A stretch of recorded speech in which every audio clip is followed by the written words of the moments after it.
دیکھیے کہتے ہیں کہ میں کسی گناہ سے بچنے کی غرض سے عشاء کی نماز تھوڑا دیر سے پڑھتا ہوں. اب وہ گناہ کیا ہے، کیوں بچنے کی نیت کرتے ہیں، انہوں نے نہیں لکھا. اور جب میں دیر سے جب عشاء پڑھتا ہوں تو سستی آ جاتی ہے، تو کیا میں منافق ہو گیا ہوں؟ کیونکہ منافقین کی یہ صفات لکھی ہے کہ وہ دیر سے نماز پڑھتے ہیں اور سستی کے ساتھ نماز پڑھتے ہیں. دیکھیں مسئلہ یہ ہے، اور یہ عشاء کی نماز انہوں نے کہا ہے، عشاء کی نماز تھوڑی سی تاخیر سے پڑھنا یہ کوئی منافقین کی عادت نہیں تھی، بلکہ یہ تو مستحب ہے، افضل ہے. میرے آقا صلی اللہ علیہ وسلم نے ارشاد فرمایا کہ اگر مجھے اپنی امت پر مشقت کا خوف نہ ہوتا تو میں عشاء کو نصف شب تک مؤخر کر دیتا، یعنی آدھی رات تک لے کے جاتے سرکار، آدھی رات پہ جا کے نماز ادا کرتے.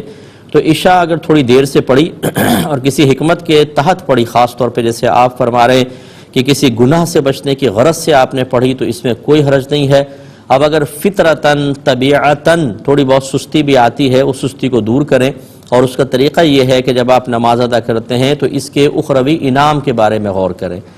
بلا تمثیل بتا رہا ہوں کہ بالکل ایسا سمجھیں کہ جیسے آپ ایک ٹیبل تیار کرتے ہیں، بے پرواہی سے کریں تو 5 روپے کی بنے یا 500 روپے کی بنے، لیکن توجہ سے کریں تو اسی کے 5 لاکھ ملیں. تو آپ یہ بتائیے کہ اس ٹیبل کو تیار کرتے ہوئے کہ آپ پر سستی آئے گی؟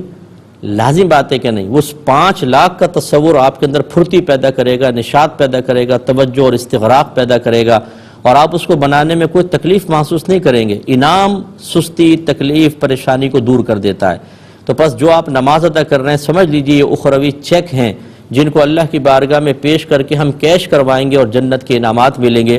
تو جب آپ اس طرح کے تصورات ذہن میں لائیں گے کہ یہ نماز کوئی بوجھ نہیں ہے، بلکہ تو آخرت کی نجات کا ذریعہ ہے، اللہ کے قرب کا ذریعہ ہے، عذابات قبر کو دور کرنے کا ذریعہ ہے، ایمان کی حفاظت کا ذریعہ ہے، فحاشی اور بے حیائی سے، برائی سے بچانے کا ذریعہ ہے، میدان معاشر میں عزت اور پل صراط پر ثابت قدمی کا ذریعہ ہے، جنت الفردوس میں اعلیٰ مقام حاصل کرنے کا ذریعہ ہے، تو پھر کیسے سستی آئے گی؟ تو اس لیے اس سستی کو دور کریں. حکمتاً اگر آپ دیر سے کرتے ہیں تو کوئی مسئلہ نہیں ہے، لیکن اس سے کوئی آپ منافق نہیں ہوئے. وہ تو نماز پڑھنا نہیں چاہتے تھے، وہ سستی کر کے نماز کو جان بوجھ کے مؤخر کرتے تھے کہ موقع ایسا مل جائے کہ نماز ہی چھوڑ دیں، کیونکہ وہ منافق تھے. اور وہ تھے بھی منافق اعتقادی، یعنی زبان سے نبی کو نبی تسلیم کرتے تھے، دل سے تسلیم کرتے نہیں تھے، بدترین کافر تھے وہ لوگ. تو ان کے اوپر اپنے آپ کو قیاس نہ کریں. آپ حکمتاً تھوڑا دیر کر رہے ہیں تو حرج نہیں ہے. سستی کو بھگانے کا طریقہ ہم نے آپ کو بتایا.